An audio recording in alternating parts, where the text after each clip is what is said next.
Alina tercinta, bersama surat ini kukirimkan sepotong senja dengan angin, debur ombak, matahari terbenam, dan cahaya keemasan. Apakah kamu menerimanya dalam keadaan lengkap? Seperti setiap senja di tepi pantai, tentu ada juga burung-burung pasir yang basah, siluet batu karang, dan barangkali juga perahu lewat dari jauhan. Maaf, aku tidak sempat menelitinya satu persatu.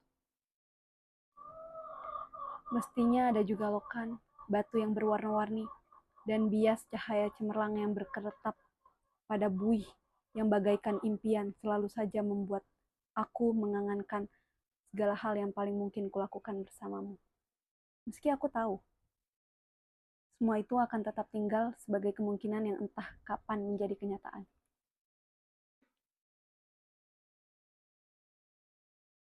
Kukirimkan sepotong senja ini untukmu, Alina, dalam amplop yang tertutup rapat dari jauh, karena aku ingin memberikan sesuatu yang lebih dari sekedar kata-kata. Sudah terlalu banyak kata-kata di dunia ini, Alina. Dan kata-kata ternyata tidak mengubah apa-apa. Aku tidak akan menambah kata-kata yang sudah tak terhitung jumlahnya dalam sejarah kebudayaan manusia, Alina.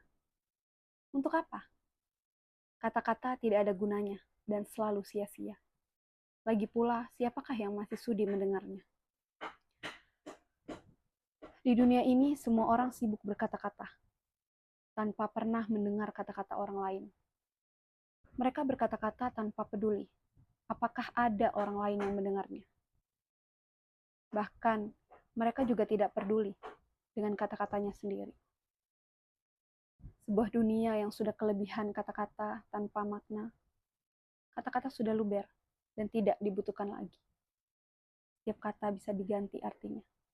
Setiap arti bisa diubah maknanya. Itulah dunia kita, Alina. Kukirimkan sepotong senja untukmu, Alina. Bukan kata-kata cinta. Kukirimkan kepadamu sepotong senja yang lembut dengan langit kemerah-merahan, yang nyata dan betul-betul ada dalam keadaan yang sama seperti ketika aku mengambilnya saat matahari hampir tenggelam ke balik cakralawa. Alina yang manis, Alina yang sendu. Akan kuceritakan bagaimana aku mendapatkan senja itu untukmu. Sore itu aku duduk seorang diri di tepi pantai, memandang dunia yang terdiri dari waktu, memandang bagaimana ruang dan waktu bersekutu, menjelmakan alam itu untuk mataku. Di tepi pantai, di tepi bumi, semesta adalah sapuan warna keemasan dan lautan adalah cairan logam. Meski buih pada debur ombak yang menghampas itu tetap saja putih seperti kapas, dan langit tetap saja ungu, dan angin tetap saja lembab dan basah, dan pasir tetap saja hangat ketika kesusupkan kakiku ke dalamnya. Kemudian tiba-tiba senja dan cahaya gemetar. Keindahan berkutat melawan waktu dan aku tiba-tiba teringat kepadamu. Barangkali senja ini bagus untukmu, pikirku. Maka kupotong senja itu sebelum terlambat. Kukerat pada 4 sisi, lantas kumasukkan ke dalam saku. Dengan begitu keindahan itu bisa abadi dan aku bisa memberikannya kepadamu. Setelah itu aku berjalan pulang dengan perasaan senang. Aku tahu kamu akan menyukainya, karena aku tahu itulah senja yang kamu bayangkan untuk kita. Aku tahu kamu selalu membayangkan hari libur yang panjang, perjalanan yang jauh, dan barangkali sepasang kursi malas pada sepotong senja di sebuah pantai tempat kita akan bercakap-cakap memandang langit sambil berangan-angan, sambil bertanya-tanya, apakah semua ini memang benar-benar telah terjadi? Kini senja itu bisa kamu bawa kemana-mana. Ketika aku meninggalkan pantai itu, kulihat orang-orang datang berbondong-bondong. Ternyata mereka menjadi gempar karena senja telah hilang. Kulihat cakralawa itu berlubang sebesar kartu pos. Alina sayang, semua ini telah terjadi dan kejadiannya akan tetap seperti itu. Aku telah sampai ke mobil ketika di antara kerumunan itu kulihat seorang menunjuk-nunjuk ke arahku. Dia yang mengambil senja itu. Saya lihat dia mengambil senja itu. Kulihat orang-orang itu melangkah ke arahku. Melihat gelagat itu, aku segera masuk mobil dan tancap gas. Catat nomornya! Catat nomornya! Aku melejit ke jalan raya. Ku kebut mobilku tanpa perasaan panik. Aku sudah berniat memberikan senja itu untukmu, dan hanya untukmu saja, Alina. Tak seorang pun boleh mengambilnya dariku. Cahaya senja yang keemasan itu berbinar-binar di dalam saku. Aku merasa cemas karena meskipun kaca mobilku gelap, tapi cahaya senja tentu cukup terang dilihat dari luar. Dan ternyata cahaya senja itu memang menembus segenap celah dalam mobilku. Sehingga mobilku itu meluncur dengan nyala cemerlang ke aspal maupun ke angkasa. Dari radio yang kusetel, aku tahu berita tentang hilangnya senja telah tersebar di mana-mana. Dari televisi dalam mobil, bahkan kulihat potretku sudah terpampang. Aduh, baru hilang satu senja saja sudah paniknya seperti itu. Apa tidak bisa menunggu sampai besok? Bagaimana kalau setiap orang mengambil senja untuk pacarnya masing-masing? Barangkali memang sudah waktunya dibuat senja tiruan yang bisa dijual di toko-toko, dikemas dalam kantong plastik dan dijual di kaki lima. Sudah waktunya senja diproduksi besar-besaran, supaya bisa dijual anak-anak pedagang asongan di perempatan jalan. Senja-senja, cuma 1.003. Di jalan tol, mobilku melaju masuk kota. Aku harus hati-hati karena semua orang mencariku. Sirena mobil polisi meraung di mana-mana. Cahaya kota yang tetap gemilang tanpa senja membuat cahaya kemasan dari dalam mobilku tidak terlalu kentara. Lagi pula di kota, tidak semua orang peduli apakah senja hilang atau tidak. Di kota, kehidupan berjalan tanpa waktu. Tidak peduli pagi, siang, sore, atau malam. Jadi tidak pernah penting senja itu ada atau hilang. Senja cuma penting untuk turis yang suka memotret matahari terbenam. Boleh jadi hanya demi alasan itulah senja yang kubawa ini dicari-cari polisi. Sirena polisi mendekat dari belakang. Dengan pengeras suara, polisi itu memberi peringatan. Pengemudi mobil Porsche abu-abu metalik nomor SG 19658A harap berhenti. Ini polisi. Anda ditahan karena dituduh telah membawa senja. Meskipun tak ada peraturan yang melarangnya. Tapi berdasarkan apa? Aku tidak sudi mendengarnya lebih lama lagi. Jadi kulibas dia sampai terpental keluar pagar di tepi jalan. Tancap gas dan menyelip-nyelip dengan lincah di jalanan. Dalam waktu singkat, kota sudah penuh raungan sirena polisi. Terjadi kejar-kejaran yang seru, namun aku lebih tahu seluk-beluk kota. Jalanan dengan cahaya yang bermain warna, ganggang gelap yang tak pernah tercatat dalam buku alamat, lorong-lorong rahasia yang hanya diperuntukkan bagi orang-orang di bawah tanah. Satu mobil terlempar di jalan layang-layang, satu mobil lain tersesat di sebuah kampung, dan satu mobil lagi terguling-guling menabrak truk dan meledak lantas terbakar. Masih ada 2 polisi bersepeda motor mengejarku. Ini soal kecil. Mereka tak pernah bisa mendahuluiku. Dan setelah kejar-kejaran beberapa lama, kulihat senja dalam saku bajuku. Masih utuh. Angin berdesir. Langit semburat ungu. Debur ombak mengempas ke pantai. Hanya kepadamulah senja ini kuserahkan, Alina. Namun Alina, polisi ternyata tidak sekonyol yang kusangka. Di segenap sudut kota, mereka telah siap siaga. Bahkan aku tidak bisa membeli makanan untuk mengisi perutku. Di langit tanpa senja, helikopter mereka menyorotkan lampu ke setiap celah gedung bertingkat.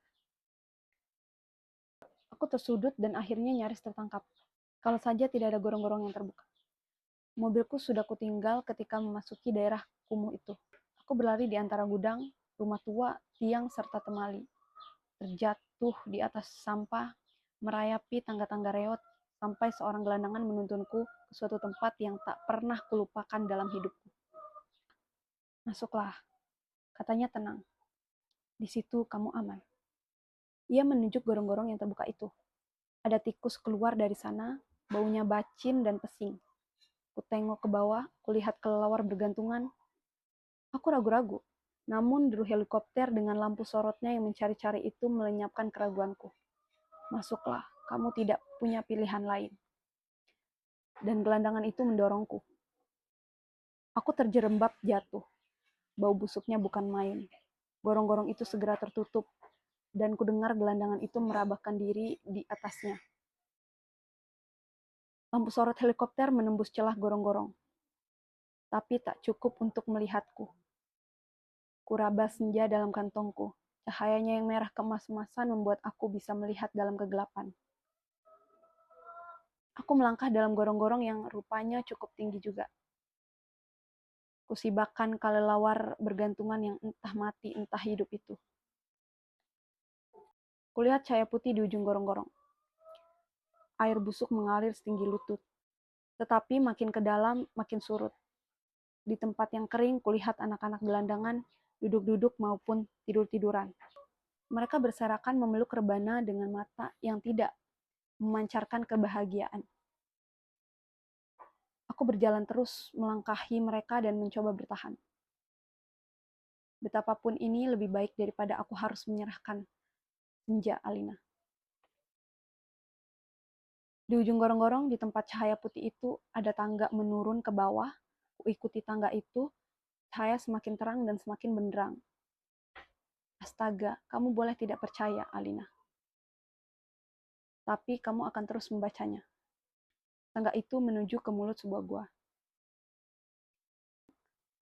Dan tahukah kamu ketika aku keluar dari gua itu, aku ada di mana? Di tempat yang persis sama dengan tempat aku mengambil senja itu untukmu, Alina. Sebuah pantai dengan senja yang bagus, ombak, angin, dan kepak burung. Tak lupa cahaya keemasan dan bias ungu pada mega-mega yang berarak bagaikan aliran mimpi. Cuma saja tidak ada lubang sebesar kartu pos. Jadi meskipun persis sama, tapi pasti bukan tempat yang sama. Tempatnya saja di dalam gorong-gorong. Aku berjalan ke tepi pantai, tenggelam dalam guyuran alam yang perawan, nyiur tentu saja, matahari, dan dasar lautan yang bening dengan lidah ombak yang berdesis-desis. Tak ada cottage, tak ada barbecue, tak ada marina. Semua itu memang tidak perlu. Senja yang bergetar melawan takdir membiaskan cahaya keemasan ke tepi semesta. Aku sering malu sendiri melihat semua itu. Alina, apakah semua itu mungkin diterjemahkan dalam bahasa? Sambil duduk di tepi pantai, aku berpikir-pikir, untuk apakah semua ini, kalau tidak ada yang menyaksikannya? Setelah berjalan ke sana kemari, aku tahu kalau dunia dalam gorong-gorong ini kosong melompong. Tak ada manusia, tak ada tikus, apalagi dinosaurus. Hanya burung yang berkepak. Tapi ia sepertinya bukan burung yang bertelur dan membuat sarang. Ia hanya burung yang dihadirkan sebagai ilustrasi senja. Ia hanya berkepak dan berkepak terus di sana. Aku tak habis pikir, Alina. Alam seperti ini dibuat untuk apa? Untuk apa senja yang bisa membuat seseorang ingin jatuh cinta itu jika tak ada seekor dinosaurus pun menikmatinya? Sementara di atas sana orang-orang ribut kehilangan senja. Jadi begitulah Alina. Ku ambil juga senja itu, ku kerat dengan pisau Swiss yang selalu kubawa pada 4 sisinya, sehingga pada cakralawa itu terbentuk lubang sebesar kartu pos. Dengan 2 senja di saku kiri dan kanan, aku melangkah pulang. Bumi berhenti beredar di belakangku, menjadi kegelapan yang basah dan bacin. Aku mendaki tangga kembali menuju gorong-gorong bumiku yang terkasih. Sampai di atas, setelah melewati kelelawar bergelantungan, anak-anak gelandangan berkaparan, dan air setinggi lutut, kulihat polisi-polisi berhelikopter sudah pergi. Gelandangan yang menolongku sedang tiduran di bawah tiang listrik sambil meniup saksofon. Aku berjalan mencari mobilku. Masih terparkir dengan baik di pasar swalayan. Tampaknya bahkan baru saja dicuci. Sambil mengunyah pizza, segera aku kebut mobilku menuju ke pantai. Dengan 2 senja di saku kiri dan kanan, lengkap dengan matahari, laut, pantai, dan cahaya keemasannya masing-masing. Mobilku bagai memancarkan cahaya ilahi. Sepanjang jalan layang, sepanjang jalan tol, kutancap gas dengan kecepatan penuh. Alina kekasihku, pacarku, wanitaku. Kamu pasti sudah tahu apa yang terjadi kemudian.